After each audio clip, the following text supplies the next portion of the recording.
ते प्रमाणपत्र दिलेत, त्याच्या व्हॅलिडिटी का रोखल्या? काही कारण त्याचं उत्तर नाही. काय गैरसमज झाला बाबा? शिंदे समितीला मुदतवाढ दिली, शिंदे समितीने 6 महिन्यात पुढे रेकॉर्ड शो दिला, कुठंच नाही. हैदराबाद संस्थांचा ते गॅजेटियरचा GR काढला, 308 प्रमाणपत्र दिले. 4 महिने झाले प्रमाणपत्र माझ्या गरिबांच्या लेकराला का दिले नाही? काय गैरसमज आहे? किती समाजाला तुम्ही येड्यात काढणार? किती मराठा समाजाला तुम्ही वेठीस धरणार? किती अन्याय करणार यार तुम्ही या मराठा समाजावर? 70 वर्षे सारखा अन्यायच मराठा समाजावर झालाय.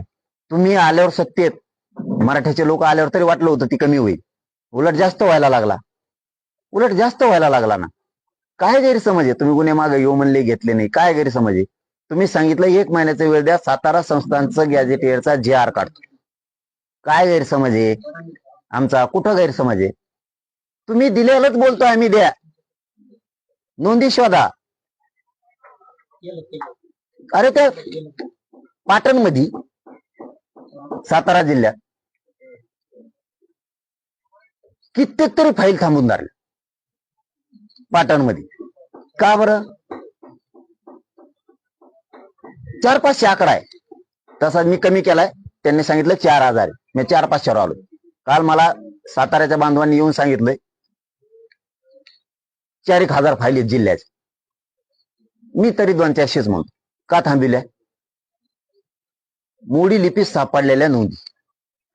दुसरं, तुम्ही जे पोर्टल तयार केलं होतं, जी उर्दूतून, फारशीतून, मोडी लिपीतून ज्या नोंदी सापडल्या होत्या त्या मराठीत केल्या होत्या. त्या मराठीत टाकलेल्या मराठ्यांना वाचता येतात, आपली नोंद निघाली, उडील्या का मग? काय गैरसमज आहे? आता ती मोडी वाचत आहे ना गरीबाला, पहिल्यांदा त्यांना बघता येतो, हा आपलं नाव आहे, नोंदी सापडल्या का? काय गैरसमज आहे? EWH चे पोरं आणि ECBC चे पोरं यांच्या 2014 पासून निवडी झालेल्या आहेत. याचा अर्थ आईबापांनी त्यांना शिकून मोठं केलं. तुमच्या परीक्षेत बी पास झाले. त्यांची काय चूक? का त्यांना नियुक्त्या दिल्या नाही तुम्ही? का? याच्याही पुढचं सांगतो तुम्हाला काय गैरसमज आहे माझा.